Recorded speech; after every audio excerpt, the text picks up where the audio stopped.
Have you ever looked up at the night sky, at all those stars, and just wondered, is this it? Is this all there is? It's a question we've been asking forever. But what if the answer is a big, resounding no? What if our entire universe is just a drop in an unimaginably vast cosmic ocean? And that's the big, kind of mind-bending question we're diving into today. The idea that our universe, with its trillions of galaxies stretching for billions of light years, might just be one little bubble, one reality floating in an infinite sea of others. It's a concept that is seriously shaking up the world of physics. You know, this whole idea isn't as out there as it might sound when you look at our history. Think about it. We used to believe we were the center of everything, literally. Then we learned the Earth orbits the sun. Okay, then we found out our sun is just one star in a galaxy of billions, which is one of trillions of galaxies. At every step, we've been pushed further from the center. So is the multiverse the next logical step in our cosmic demotion? That idea leads us right into our first section, one bubble among many. We're going to look at how this mind-blowing concept went from the pages of science fiction to the blackboards of the world's top physicists. And this is the key, right? This isn't just for comic books anymore. We're talking about serious, rigorous scientific debate. Why? Because some of our best, most tested theories about the universe seem to be pointing in this direction. They're forcing us to ask some really tough questions about what reality even is. So how on earth did physicists get to this point? Well, that brings us to section 2, 3 roads to reality. And what's so incredible here is that it's not just one fringe idea. There are actually several totally independent lines of thought in physics that all somehow arrive at the same wild conclusion. So we're looking at 3 main pathways. First, there's eternal inflation, which gives us this picture of a cosmic foam of bubble universes. Then you have string theory, which suggests a vast landscape of possible universes, all with different rules.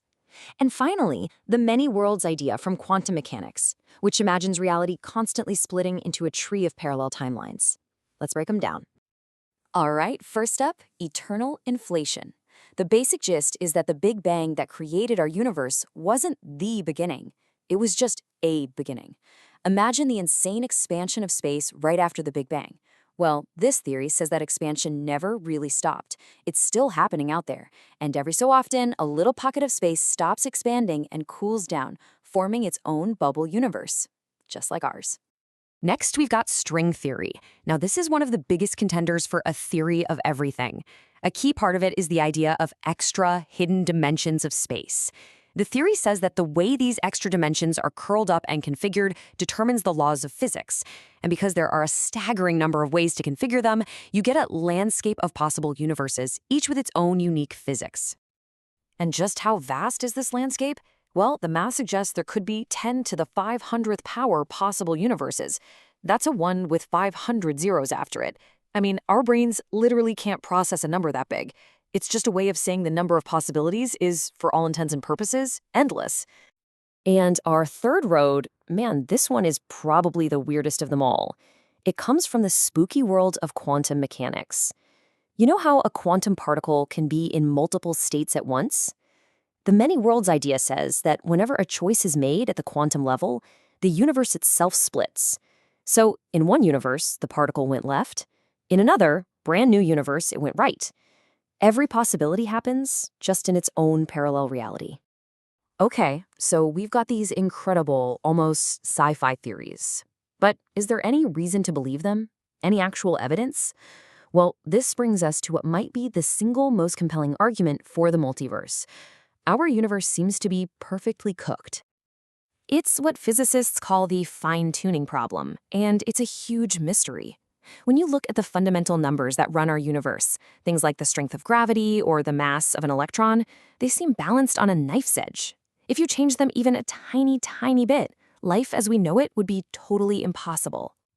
I mean, just think about it. If gravity were just a hair weaker, stars would never light up. No stars, no heavy elements, no planets, no us. If the force holding atoms together was slightly different, they just fall apart.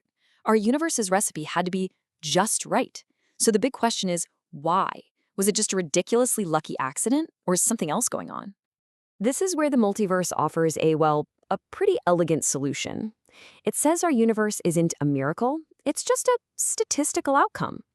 If you have a near infinite number of universes, all with random laws of physics, then by pure chance, some of them are bound to have the right combination for life to pop up. And of course, we find ourselves in one of those because, well, we couldn't be anywhere else to wonder about it. But, and this is a huge but, this whole idea has sparked one of the biggest, fiercest debates in all of physics. That's section 4. Is this science or is it just metaphysics? Because if you can't see or touch these other universes, is it really science at all? And it all boils down to this one simple, massive question. Can we ever actually prove it? I mean, the whole foundation of science is building theories you can test and, crucially, prove wrong. How in the world do you test a theory about realities that are, by definition, beyond our reach? See, the critics have a really strong point. These other universes are causally disconnected, a fancy way of saying we can never ever interact with them. So is it a scientific theory or just a good story? It also seems to fly in the face of a core scientific principle called Occam's razor, which says you shouldn't multiply entities unnecessarily. And let's be honest, inventing countless universes is a lot of multiplying. The fear is it becomes a too convenient, untestable answer for everything. But the defenders of the multiverse have a killer comeback. They argue that they didn't just invent the multiverse to solve the fine-tuning problem. It's an unavoidable consequence, an actual prediction of theories like cosmic inflation and string theory. Theories we already have very good reasons to believe describe our universe. So they say, if you want to throw out the multiverse, you have to throw out some of your best physics along with it. And believe it or not, the hunt for evidence isn't totally dead in the water. People are looking for indirect clues. One wild idea is to search for bruises in the faint afterglow of the Big Bang. A weird cold spot or circular pattern could, maybe, be the scar left over from our bubble universe bumping into another one long ago. It's a long shot for sure, but they're looking. So, after all that physics, this brings us to the really deep stuff. Our final section, our place in the foam. If we take this idea seriously for a moment, what does it actually mean for us, for our place in, well, everything? When you think about it, the multiverse is really just the final step in this long, humbling journey we've been on. First, we weren't the center of the solar system. Then, not the center of the galaxy. Now, maybe we're not even in the only universe. It's the ultimate decentering, the final, profound realization that we might not be special at all. It completely changes how we think about our own cosmic story, doesn't it? The old view was that our universe is the story. Its laws were inevitable, and our existence felt significant. But in a multiverse, our universe is just one book in an infinite library. Our physical laws are just a random draw from a hat. Our existence might feel a little less special, but the number of stories being told becomes absolutely boundless. And that's the thought I want to leave you with. If this endless cosmic foam is real, then who or what else is out there? In some other bubble, with totally different laws of physics, under alien constellations? Could some other form of consciousness be looking up into their sky and asking this very same question? It's a staggering, beautiful, and maybe even a terrifying thought, and we may never know the answer.